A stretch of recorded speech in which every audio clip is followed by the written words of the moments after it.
Hello बच्चों, welcome to the online session of Spectrum Academy. Today we'll start the discussion about motion in one dimension. So now students, you all have studied the different kinds of motion and the laws of motion that Newton had told us, right? So you all have studied the three different laws of motion. That's nothing but Newton's first law of motion, second law, and the third law of motion. Also, with this, you all also have studied the three kinematical equations of motion. The first one is V equals to U plus AT, S equals to UT plus 1 half AT square, and V square equals to U square plus 2AS. Now, these all the things related to motion we have studied, or you all have studied in the 10th standard. Now, today this is the introductory lecture for the 11th physics on the topic motion in one dimension, means the straight line motion. Now, in this topic, you can see that the person is running.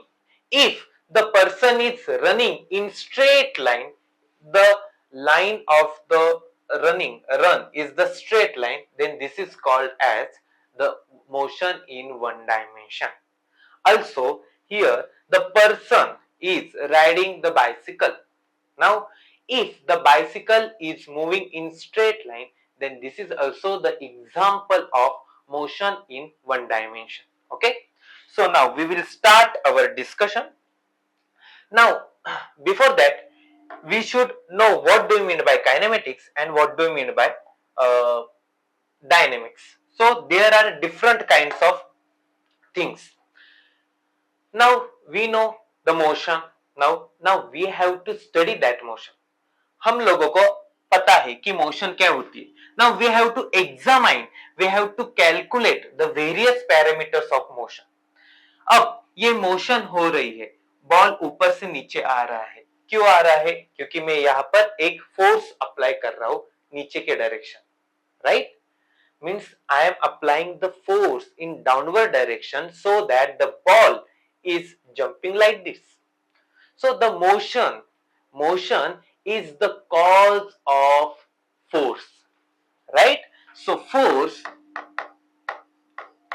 जब हम apply करते हैं तब motion होता है. So force is the cause of motion.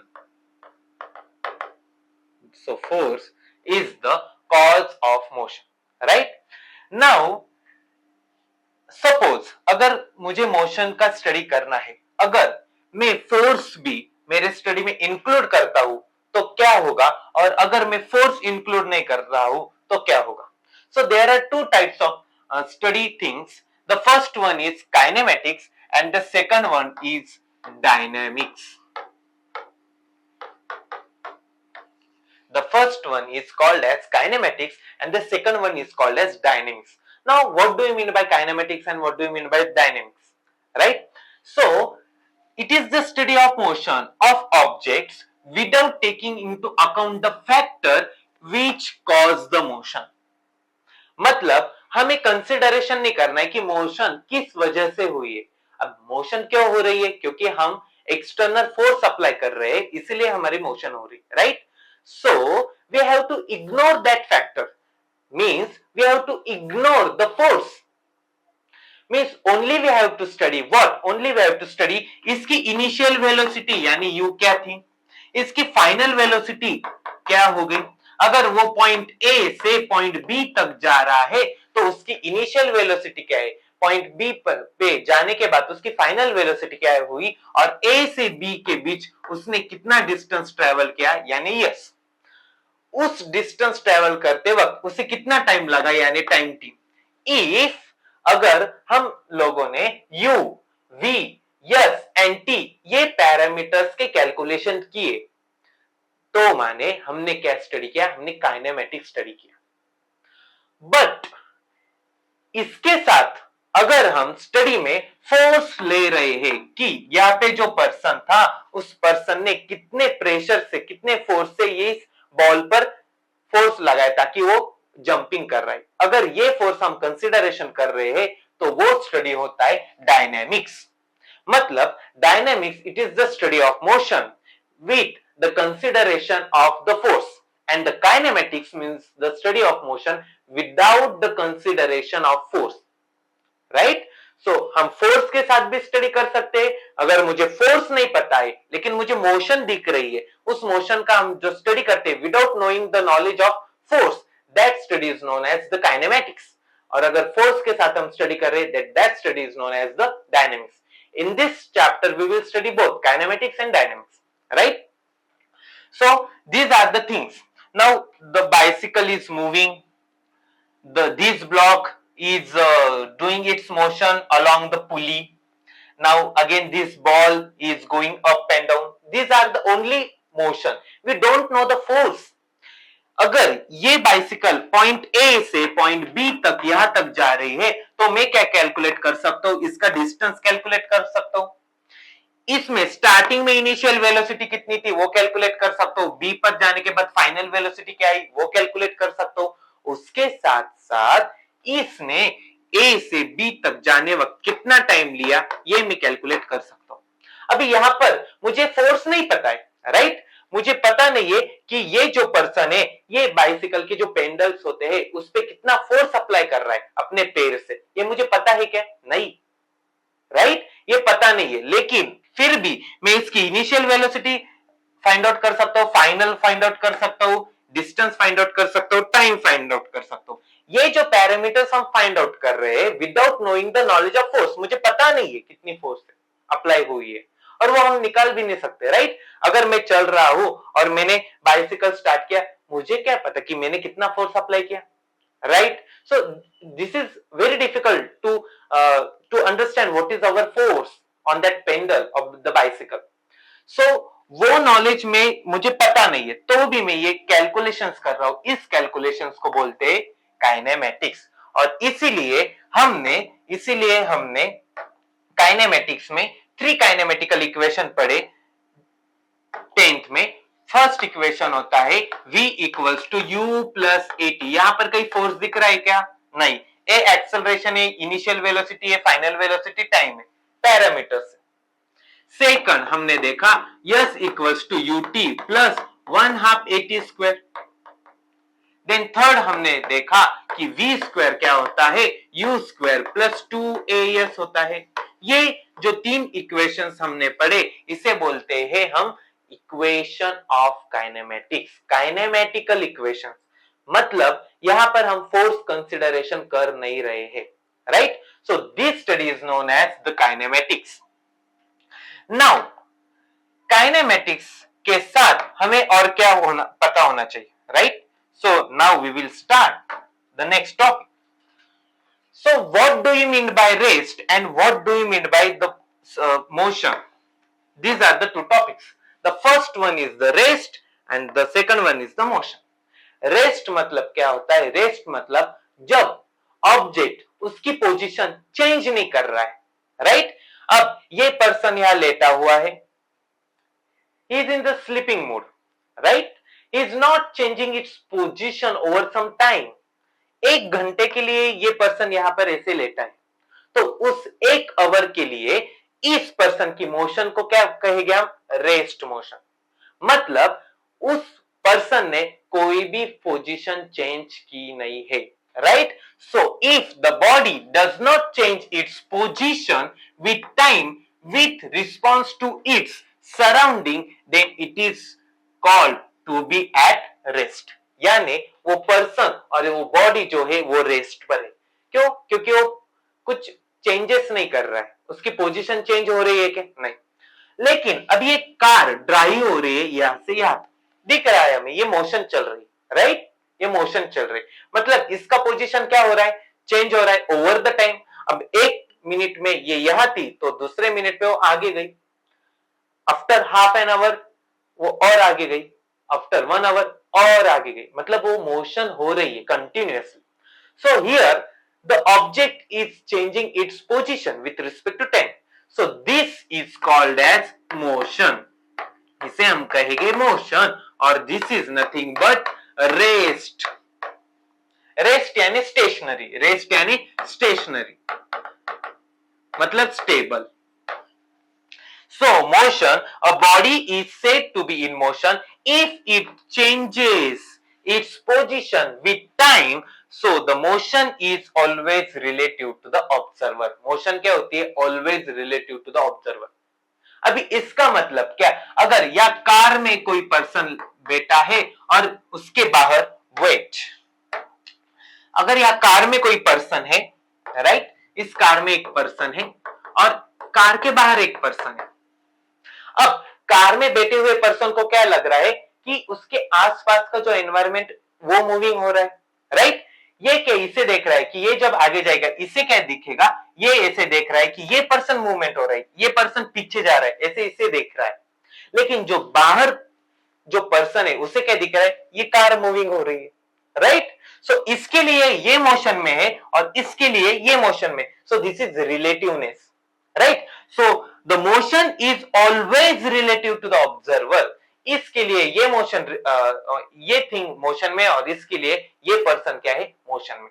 So the motion is always relative to the observer. Okay, now the next one, the next thing that we have to study is, so what do you mean by point mass object or what do you mean by the point mass particle? ये one dimension motion में हमेशा हम point mass use करते हैं. अब मैं एक example बताता हूं. यहां पर एक माउंटेन है, इस माउंटेन पर मैं हूं और मेरा दोस्त यहां पर है स्टैंडिंग पोजीशन में. अब ये क्या कहां मोशन कर सकता है, इस जो माउंटेन के आसपास जो भी एरिया है उस एरिया में क्या कर सकता है, वो मोशन कर सकता है. मतलब the range of motion, range यानी कहां वो जा सकता है. जो रेंज वो यहां जा सकता है, पीछे जा सकता है, पूरा सर्कुलर भी जा सकता है. मतलब इसकी रेंज क्या है, बहुत ज्यादा है. बट उस रेंज के हिसाब से ये जो साइज है, ये जो लेंथ है पर्सन का, वो क्या है, बहुत छोटी है, राइट. अब मैं जब ऊपर से ऑब्जर्व कर रहा हूं, मुझे आसपास का एनवायरनमेंट बड़ा दिखाई दे रहा है और ये जो मेरा दोस्त है वो मुझे लाइक एन एंट, एंट पता है, इतना सा ये मुझे दिखाई दे रहा है, ये पर्सन, राइट. सो मुझे क्या दिख रहा है ऊपर से, ये जो पर्सन है ये बहुत छोटा दिखाई दे रहा है. सो ये जो पर्सन बहुत छोटा दिखाई दे रहा है, तो इससे मैं क्या बोलूंगा, ये मेरे लिए एक पॉइंट मास ऑब्जेक्ट है, पॉइंट जैसा दिखाई दे रहा है, पॉइंट मास ऑब्जेक्ट है. ओके, बट सेकंड सिचुएशन में ले रहा हूं, मैं यहां पर स्टैंडिंग पोजीशन पर हूं और मेरा दोस्त भी यहां पर ही स्टैंडिंग पोजीशन पर है और वो मोशन यहां से यहां तक ही कर सकता है, इतने डिस्टेंस में. अब मैं इसे देख रहा हूं, लेकिन ये मुझे पॉइंट जितना छोटा दिख सकता है क्या, नहीं, क्योंकि इसकी रेंज ऑफ मोशन सिर्फ यहां से यहां तक ही, छोटी छोटी ये रेंज ऑफ मोशन, ज्यादा बड़ी है क्या, नहीं है. सो रेंज ऑफ मोशन अगर बहुत ज्यादा बड़ी है तो हम वो ऑब्जेक्ट को as a point mass consider करते हैं. सो वही मैंने यहां पर लिखा हुआ है, right. If the size of body is negligible, means बहुत छोटी, in comparison to its range of motion, then the body is said to be point mass object or a particle. उसे हम point mass object कहते हैं और particle भी बोल सकते हैं, right. So rectilinear motion. अब rectilinear motion क्या होती है? So the next point is rectilinear motion. अगर हमारी motion in straight line पे हो रही है, बहुत ज्यादा straight line पे हो रही है, तो उसे हम कहते हैं rectilinear motion. So it is the motion in which the particle or point mass body is moving along straight line. अगर वो straight line पर सीधे सीधे जा रही है तो यानी वो कौन सी मोशन होगी, रेक्टिलिनियर मोशन हो जाती है. अब देखो ये कार, ये स्ट्रेट लाइन, स्ट्रेट रोड है, हाईवे, इस हाईवे पे चल रही है, स्ट्रेट लाइन चल रही, तो ये क्या होगी, रेक्टिलिनियर मोशन होगी, right. This is the rectilinear motion. But this helicopter is moving up and down, then straight, then up and down, then straight. मतलब ये एक सीधे सीधे एक लाइनिंग में मोशन कर रहा है क्या, नहीं कर रहा है. ये ऊपर भी जा रहा है, नीचे भी जा रहा है, फिर स्ट्रेट जा रहा है, ऊपर नीचे. मतलब अगर ये मेरा हैंड है तो हेलीकॉप्टर की मोशन ऐसे ऐसे हो रही है. मतलब ये एक लाइनिंग में है क्या, अगर एक लाइनिंग में होती तो हेलीकॉप्टर ऐसा जाता, राइट. बट ये हेलीकॉप्टर ऐसे ऐसे जा रहा है, तो ये रेक्टिलिनियर मोशन है क्या? नहीं. सो this is not rectilinear motion. This is not a rectilinear motion. ये रेक्टिलिनियर मोशन नहीं है. Okay, so what do you mean by rectilinear motion? The motion of the body along the straight line is called as the rectilinear motion. Okay, next. Now the next point that is important, that is the frame of reference. अब ये बहुत ज्यादा important point है. अगर motion हमें study करना है तो फ्रेम ऑफ रेफरेंस क्या है ये हमें पता होनी चाहिए. अब फ्रेम ऑफ रेफरेंस देखो क्या है. यहां पर एक ट्रेन है जो स्ट्रेट लाइन मोशन में आगे आगे जा रही है. उसके साथ यह जो प्लेटफॉर्म है, इस प्लेटफॉर्म पर एक पर्सन है. राइट. अब इस पर्सन को ये ट्रेन मूविंग पोजीशन पर दिख रही है. ओके, सो अब फ्रेम ऑफ रेफरेंस क्या है? अगर मैं कंसीडर कर रहा हूं कि ये ट्रेन मूवमेंट हो रही है, इस ट्रेन में ये दो बेबीज है जो क्या कर रहे हैं, जो प्ले है वो क्या कर रहे, वो जो बॉल के साथ क्या कर रहे, खेल रहे. राइट. अब यहां पर दो मोशन है. एक मोशन क्या है कि train is travelling and the second motion is the motion of the ball यहां से यहां तक जा रहा है. राइट. अब मुझे इन दोनों मोशन का स्टडी करना है तो मैं किस तरह से करूंगा? फर्स्ट वन, अगर मैं यहां पर प्लेटफॉर्म पर स्टेबल हूं, प्लेटफॉर्म पर रुका हूं और मुझे क्या दिख रहा है? मुझे ये दिख रहा है कि ट्रेन जा रही है कुछ स्पीड से. तो उसके साथ ये क्या देख सकता है? ये ट्रेन का स्टडी कर सकता है, ट्रेन के मोशन का स्टडी कर सकता है. राइट. बट इसके साथ ये बॉल को भी देख रहा है, लेकिन बॉल की वेलोसिटी इतनी ज्यादा है कि बॉल बहुत फास्टली, ये जो डिब्बा है ये बहुत फास्टली आगे जाने वाला है. तो ये जो पर्सन है ये बॉल की यहां से यहां तक की मोशन देख ही नहीं सकता इन गिवन टाइम, कुछ सेकंड में. उसे देखकर उसे देखना है, अंदाजा लगाना है, फिर उसको स्टडी भी करना है. उसकी इनिशियल वेलोसिटी क्या थी, फाइनल वेलोसिटी क्या थी, उसमें कितना डिस्टेंस ट्रेवल किया. ये पर्सन बता सकता है क्या हमें बॉल के? नहीं. ये बॉल के कि बॉल क्या मोशन कर रहा है, कि बॉल को क्या टाइम लग रहा है, उसकी इनिशियल वेलोसिटी क्या है, फाइनल वेलोसिटी क्या है, बॉल ने कितना डिस्टेंस ट्रेवल किया, ये पर्सन नहीं बता सकता. बट ये कौन बता सकता है? ये जो बेबीज है दोनों, ये बेबीज हमें बता सकते हैं कि हम यहां से वहां पर बॉल डाल रहे हैं, उधर से इधर फिर से बॉल आ रहा है. मतलब बॉल की कुछ इनिशियल वेलोसिटी भी है, बॉल ने कितना डिस्टेंस ट्रेवल किया, वो ये जो बेबीज है ये हमें बता सकते हैं. राइट. बेबीज यानी यहाँ ये गर्ल्स है, so little girls, they are the observer for the ball. अब ये जो पर्सन है, ये पर्सन सिर्फ ट्रेन का स्टडी अच्छे से कर सकता है. यानी ट्रेन की क्या वेलोसिटी है वो फाइंड आउट कर सकता है. ट्रेन ने इस पॉइंट से इस पॉइंट तक कितना डिस्टेंस ट्रेवल किया, यानी यस, ये हमें बता सकता है. साथ में ट्रेन यहां से यहां तक जाने में कितना टाइम लिया, टी भी बता सकता है. सो डिस्टेंस बता सकता है, वेलोसिटी बता सकता है, टी बता सकता है. मतलब ये पर्सन काइनेमेटिक्स बता सकता है सिर्फ ट्रेन का, वो बॉल का काइनेमेटिक्स नहीं बता सकता.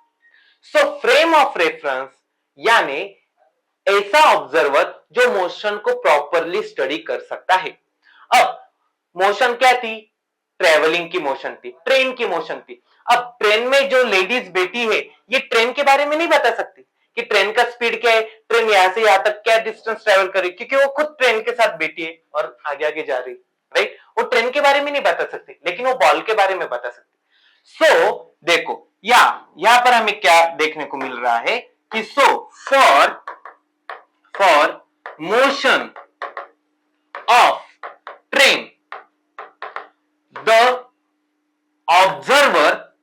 observer is platform person.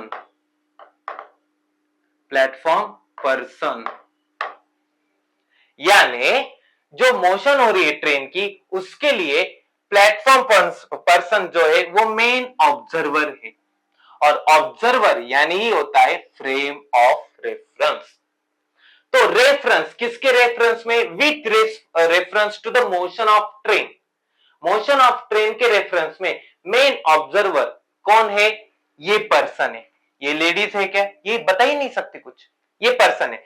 So the frame of reference for the motion of train is the platform person. ये होता है फ्रेम ऑफ रेफरेंस। लेकिन अब उसके साथ ये मोशन देख रहा हूं मैं, सिर्फ ये बॉल की मोशन हो रही है, right? So for the motion of ball, the observers कौन है? ऑब्जर्वर लिटिल गर्ल्स हमें बॉल की मोशन पूरी एक्सप्लेन कर सकते हैं। So the frame of reference for the motion of ball are the both two little girls.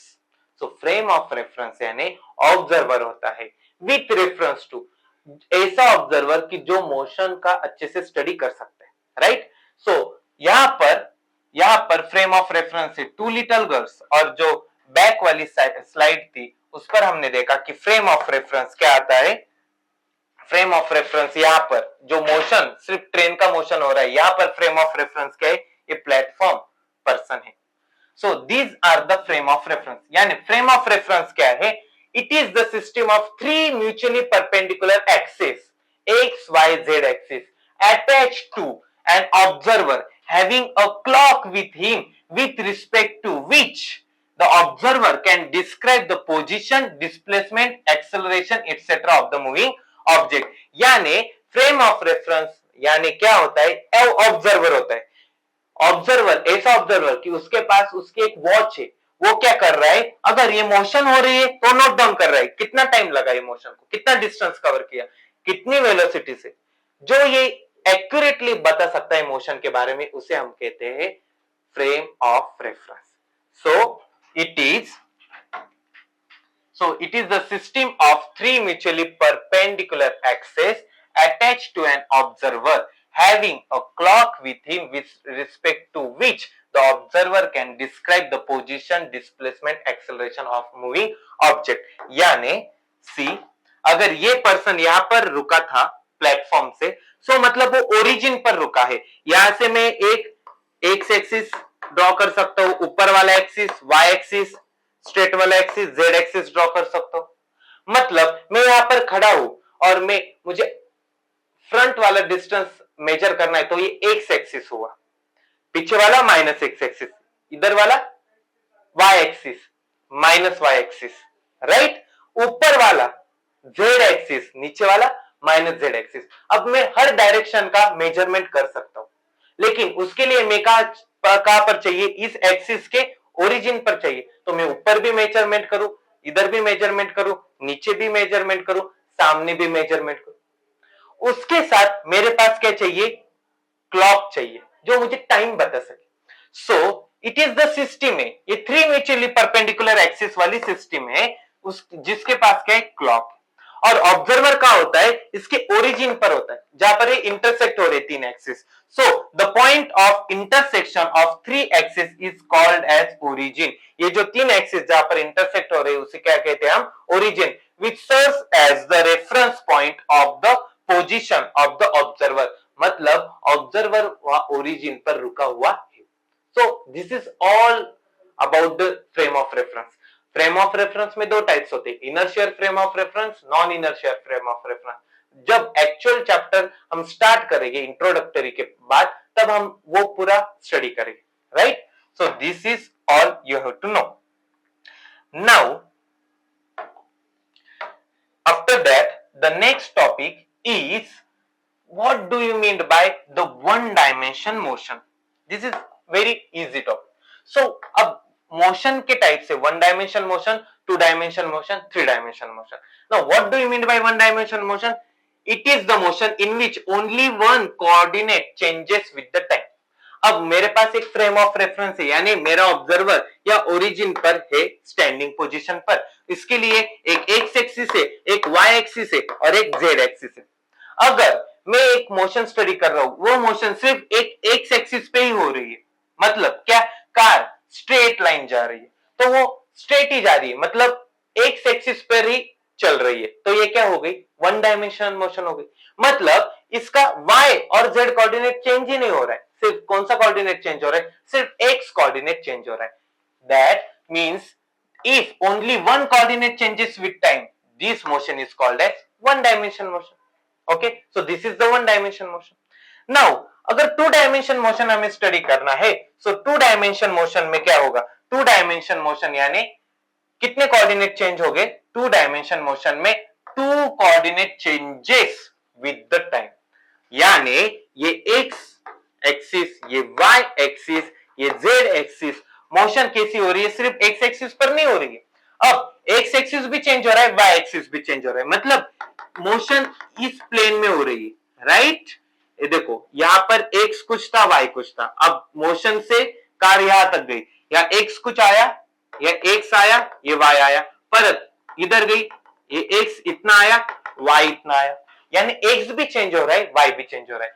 So this is, देखो ये कार एक कर्विंग नेचर पे चल रही है, जहां पर एक्स भी चेंज हो रहा है, वाई भी चेंज हो रहा है, लेकिन ऊपर जा रही है क्या हाइट, और नीचे जा रही है क्या, नहीं, मतलब जेड कोऑर्डिनेट चेंज नहीं हो रहा है, सिर्फ एक टू डायमेंशन फिगर है, दो कोऑर्डिनेट चेंज हो रहे हैं, तो इसे हम कहते हैं टू डायमेंशनल मोशन।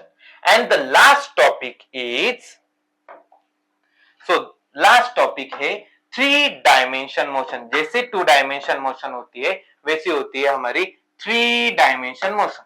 अब ये थ्री डायमेंशन मोशन में क्या हो रहा है, वन डायमेंशन में वन कोऑर्डिनेट चेंज हो रहा है, टू डायमेंशन में टू कोऑर्डिनेट चेंज हो रहे, थ्री डायमेंशन में हमारे तीनों के तीनों कोऑर्डिनेट चेंज हो रहे, यानी ये जो बर्ड्स की मोशन होती है, बर्ड्स कैसे जाते, स्ट्रेट लाइन जाते हैं क्या, नहीं, वो ऐसे घूम कर जाते हैं। देखो अगर वो स्ट्रेट लाइन जा रहे तो ऐसे मोशन चाहिए, अगर वो दो डायमेंशन में जा रहे तो ऐसे ऐसे जा रहे, लेकिन वो ऐसे ऐसे जाते वक्त ऊपर नीचे भी हो रहे, मतलब अब उन बर्ड्स का थर्ड एक्सिस भी चेंज हो रहा है, एक्स वाई तो चेंज हो रहे थे, अब क्या हो रहा है, थर्ड एक्सिस भी चेंज हो रहा है, तो ये कौन सी मोशन हो गई, ये होती है थर्ड थ्री डायमेंशन मोशन। यहाँ पर तीनों कोऑर्डिनेट चेंज हो रहे उस मोशन के।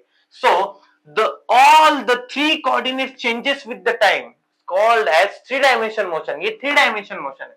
बैट, चमगादड़, बैट, वो भी क्या है, थ्री डायमेंशन मोशन, ऊपर नीचे जा रहा है।